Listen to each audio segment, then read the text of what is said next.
Good morning, students. 10th Standard Geography Unit 5. The lesson name is India Population, Transport, Communication and Trade. அதாவது ஏற்கனவே இதை நம்ம part 1ல பார்த்துருக்கோம். இப்போ பார்ட் 2 அதனுடைய கண்டினியூவேஷனை பார்ப்போம். பாப்புலேஷன்னா இங்கே பாருங்கள் இந்த பிக்சர், மக்கள் தொகை. டிரான்ஸ்போர்ட்டேஷன்னா இங்கே இருக்கு போக்குவரத்து. கம்யூனிகேஷன் அப்படின்னு பார்த்தீங்கன்னா தகவல் தொடர்பு. அண்டு ட்ரேடுனா வியாபாரம். Next, migration. It is the movement of people across a region and territories. It can be internal or international. அதாவது மைக்ரேஷன் என்னன்னு பார்த்தீங்கன்னா இடம்பெயர்தல். மக்கள் ஒரு பகுதியிலிருந்து இன்னொரு பகுதிக்கு இடம்பெயர்ந்து செல்வது தான் மைக்ரேஷன் சொல்கிறாங்க. இதில் 2 டைப்ஸ் இருக்குது.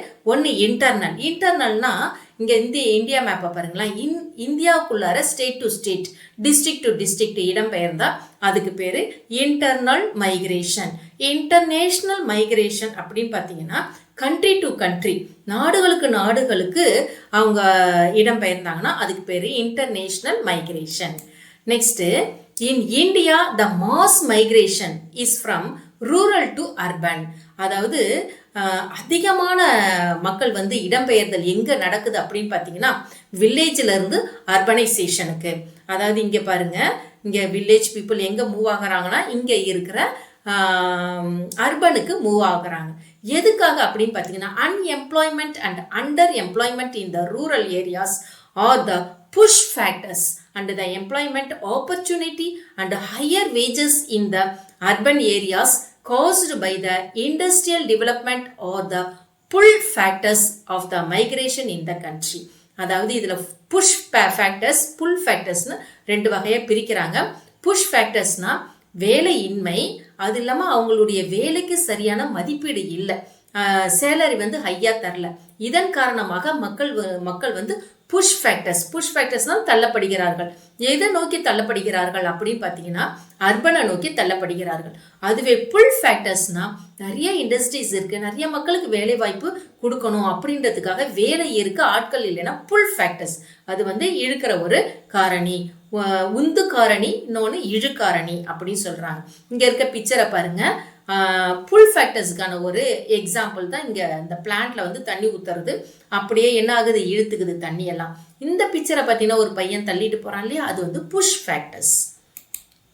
நெக்ஸ்ட் பார்த்தீங்கன்னா internal migration does not change the size of population of a country but it influences the distribution of population in a nation. அதாவது இந்த இன்டர்னல் மைக்ரேஷன்னா உள்நாட்டுக்குள்ளாரே இடம்பெயர்றாங்க இல்லையா, அது மக்கள் தொகையில எந்த ஒரு மாற்றத்தையும் உண்டு பண்ணல அப்படின்னு சொல்றாங்க. ஆனா it influences the distribution of population in a nation. ஒரு நாட்டுக்கு மக்கள் பரவலுக்கு இது ஒரு காரணமா இருக்கு. It plays an important role in changing the composition and distribution of population. இது எதை மாற்றங்களை கொண்டு வருதுன்னா மக்களுடைய காம்போசிஷன், கலவை, டிஸ்ட்ரிபியூஷன், பரவலுக்கு இது முக்கிய ரோலா இருக்கு அப்படின்றத சொல்றாங்க. Next, population. Population composition refers to the characteristics such as, அதாவது மக்கள் தொகை காம்போசிஷனாக கலவையில் என்னென்ன பண்புகள்லாம் அடங்கியிருக்குன்னு பார்த்தீங்கன்னா ஏஜ்னா வயசு, செக்ஸ்னா மேல் ஃபீமேலு, டிரான்ஸ்ஜெண்டர், பாலினம். இது மெரிட்டல் ஸ்டேட்டஸ்னா திருமண நிலை, கேஸ்ட்னா ஜாதி, ரிலிஜியன்னா மதம், லாங்குவேஜ்னா மொழி, எஜுகேஷன்னா கல்வி. எஜுகேஷன்னா கல்வி, ஆக்குபேஷன்னா வேலை. ஸோ இதெல்லாமே அந்த மக்கள் தொகை கலவையில் சேர்ந்த ஒன்று அப்படின்றத சொல்கிறாங்க. அவங்க பண்புகளில் இதுவும் ஒன்று. நெக்ஸ்ட் பார்த்தீங்கன்னா the age composition of population refers to the number of people in the different age groups in a country. அதாவது ஒரு கண்ட்ரியில் பார்த்தீங்கன்னா மக்கள் தொகை கலவைன்றது டிஃப்ரெண்ட் ஏஜ்ல இருக்கு, பல்வேறு வகையான வயதினர்கள் அப்படின்னு சொல்றாங்க. It is one of the most basic characteristics of a population. அதாவது இது முக்கியமான மக்கள் தொகையினுடைய பண்புகள்ல ஒன்று. It helps us to understand the proportion of population in dependent and independent category. இது முக்கியமாக எதுக்கு உதவுது இந்த ஏஜ் டிஃப்ரென்ஸ் அப்படின்னு பார்த்தீங்கன்னா டிபெண்டன்ட் கேட்டகரி யாரு, இன்டிபெண்டன்ட் கேட்டகரி யாரு?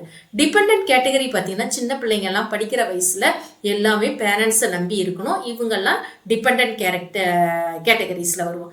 இன்டிபெண்டன்ட் கேட்டகரி அப்படின்னு பார்த்தீங்கன்னா அதாவது 16லேருந்து 59 வரையும் ஒர்க்கிங் பர்சனாக இருக்காங்க இல்லையா, அவங்கெல்லாம் இண்டிபெண்ட் கேட்டகரியில் வருவாங்க. தன்னுடைய காலில் சுயமாக நிற்கிற காலில் ஓன் ஸ்டாண்டிங் அப்படின்னு சொல்லுவாங்க இல்லையா, அந்த மாதிரி ஒரு கேட்டகரியில் வர்றாங்க. இப்படி தான் பல்வேறு வகையாக பிரிக்கிறாங்க. நெக்ஸ்ட் பார்த்தீங்கன்னா population of a nation is generally grouped into 3 categories in India. இந்தியாவை பொறுத்தவரையிலையும் வயதினரை மக்கள் தொகை வயசை 3 வகையை பிரிக்கிறாங்க.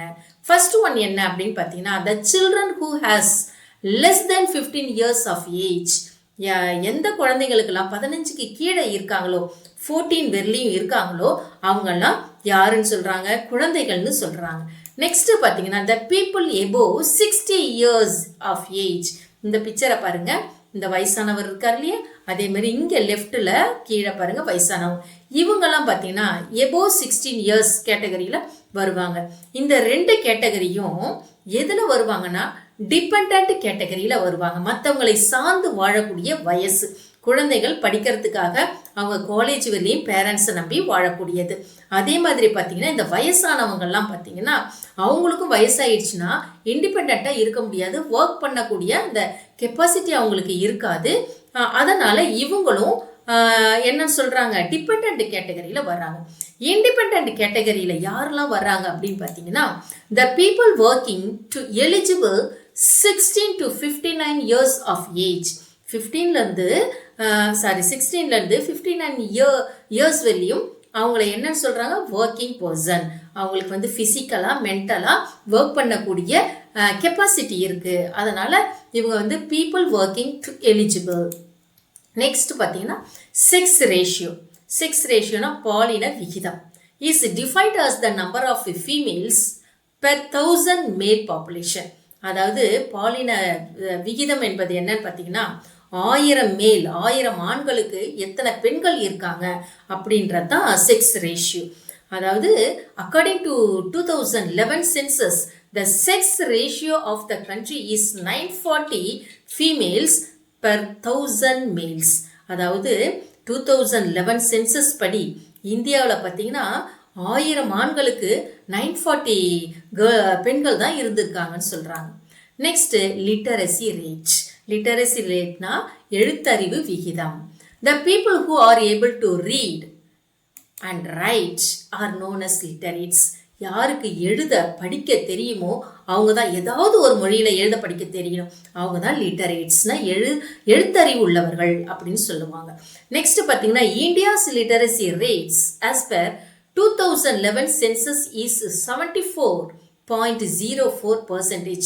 இந்தியாவுடைய லிட்டரசி ரேட்னா எழுத்தறிவு சதவீதம் 2011 படி எவ்வளோ பர்சன்டேஜ் இருக்கு அப்படின்னு பார்த்தீங்கன்னா 74.04%. Next Kerala ranks first in the country with a literacy rate of 93.91%, followed by Union Territory Lakshadweep with 92.28%. The lowest literacy rate is found in Bihar 63.82%. இப்போ நம்ம மேப்பில் பார்ப்போம், கேரளா எங்கே இருக்குன்னு பாருங்க. இங்கே தான் கேரளா இருக்குது. கேரளாவில் தான் ஃபர்ஸ்ட் லீடிங் இங்கே இருக்குது பாருங்கள், கேரளா அதுதான் ஃபர்ஸ்ட் லீடிங்கில் இருக்குது. செகண்ட் லீடிங்கில் எதில் இருக்குன்னா லக்ஷத்தீவு. நெக்ஸ்ட் லிட்டரசியில் ரொம்ப லோவஸ்டாக இருக்குது எந்த ஸ்டேட் அப்படின்னு பார்த்தீங்கன்னா Bihar. Okay, thank you students. Next part next வீடியோவில் பார்க்கலாம்.